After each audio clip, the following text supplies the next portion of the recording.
Welcome back to the Future Show here on the TD Ameritrade Network. Like I mentioned into the break, was headed our way. I want to check in on the markets in terms of reaction to. Let's take a look at the ES, which was, as you remember, at the top of the show, coming off those lows from earlier this morning, way down at 28.1775. You can see we're 40 handles almost off that low right now at 28.56 quarter last print.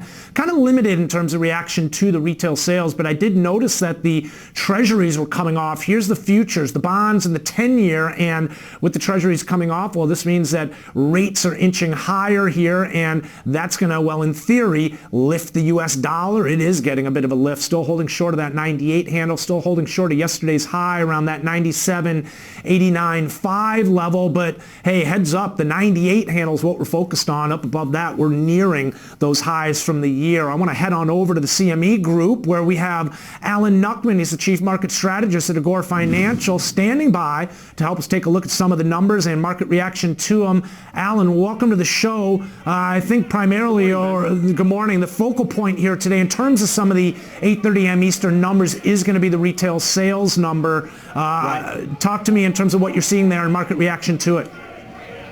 Well, stronger than expected. A lot of these numbers came in a lot stronger than expectations, so it's good to overachieve.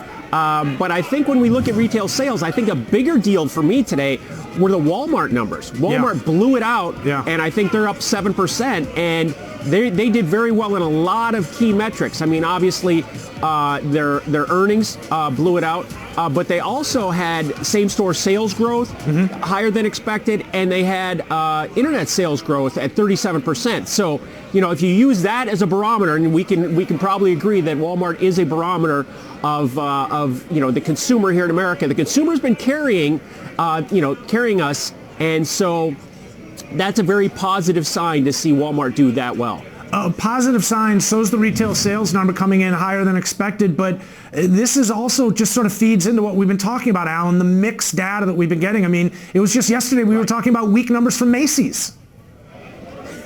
Well, Macy's I don't think has as big a footprint anymore as Noted. as Walmart does. So, but I mean, you're getting conflicting information and on a lot of fronts, and that's why we've been seeing a seesaw market. Now, you and I are both technical people. Now, what we had last week was we had a test and reject of that 2 Mondays ago low last Wednesday. It looked like the bottom. Looks like a bottom base was built. Then we had another fall off on Monday, so it's been no fun Mondays here in the last couple of weeks, and a big reversal. So let's see where things stand. It is a series of higher lows in the S&P. So the macro market is obviously the focus, and you know the events yesterday with the inversion, you know, took all the headlines, but you know that is just a number. You know, we can always say that it's just a number. Numbers are relative. I don't think it has any long-term implications. And when you look at yield, what does yield mean? Yield means caution, and doesn't mean that things are coming to a stop. It just means that it's a cautionary tale sometimes when you get this inversion, and we'll have to wait and see. Yeah, you know, mixed data for the most part has been the case, Alan, but one area that has not been mixed, that's been extremely strong, the pillar of strength has been the labor market here in the U.S. If anything, kind of what we've been leaning on in terms of just reverting back to some of the strength. Here you can see jobless claims, 220,000, estimated 208, prior got revised to 211, but looks like that 4-week moving average, which, well, we should probably focus on more, is right around 213,000, so no shift there in terms of strength here in the U.S. job market. So it's nice to see stability somewhere. Yeah. These markets, as traders, we like to see volatility, we like to see markets move. But that's been the issue mainly in the last months, and I guess the last couple of years, is just the instability across the board. Yeah. When we look at policy, we look at trade, we look at currency talk, there's just so much inconsistency, and that's why the markets have been doing what they do. But sometimes markets have to go down so they can go back up again, and that's happened every time until it doesn't. Yeah, no, that's a good point, Alan. This could potentially be a buying opportunity, and certainly all the dips that we've seen so far this year have been. What does this all mean for the U.S. dollar? I'm noticing that it's inching its way back up to the 98 handle.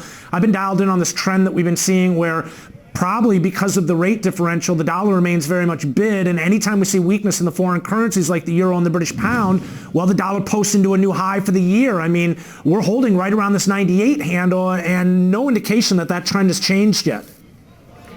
Yeah, once again, the dollar is fighting the fight.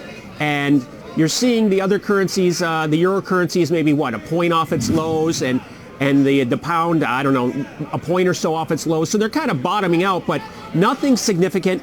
And if we dive into it a little bit deeper, when you look at the interest rates in the future here, we're going to have a cut in September, a cut in December, and now they're pricing in a cut in March. So it's amazing to see, again, the dollar to maintain its power in the face of 3 cuts coming up immediately, and that's going to lower our rate down to near 1%. But for whatever reason, we've been in this place before, where there's a race to the bottom in currencies happening around the world, and it's the best dirty shirt theory. Yeah. And I guess the U.S. dollar is the one you want to wear. Alan, as far as I remember earlier in the year when we talked about yield curve inversion, you weren't too concerned about it. I'm wondering, with all this talk of looming recession and what all this means for the U.S. dollar, does this concern you now to see the 2 and the 10? Because I think it was like the 3-month and the 10, or something more shorter dated, the IRX or the 3-month. But now that it's the 2 and it's staying inverted, does this command some more attention at this point? Well, it does get people's attention, that's for sure. Is it a recession imminent? I'm not going to make that call. It would take a lot of things to happen for us to go, technically recession is 2 negative quarters for that to happen.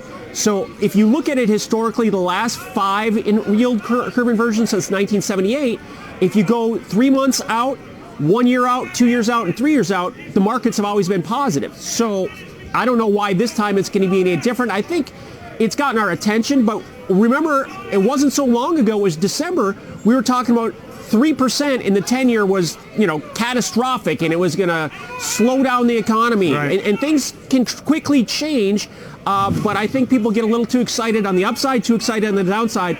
Let's see what this means, but interest rates around the world are going down. It's not just us, and so that's something to think about. And yes, we're getting inversion, but let's look at how low rates are. If rates were normalized and we had short-term rates at the 5% area and we had something like this, then that would get your attention. But I don't think with this kind of compression, I don't think it's as significant. Noted, Alan. Really appreciate it. It's been a while since we've had you on the show, and you've been missed. Traders, that's Alan Nuckman. See you soon. Look forward to that, Alan. He's the market strategist at Agora Financial. I wanted to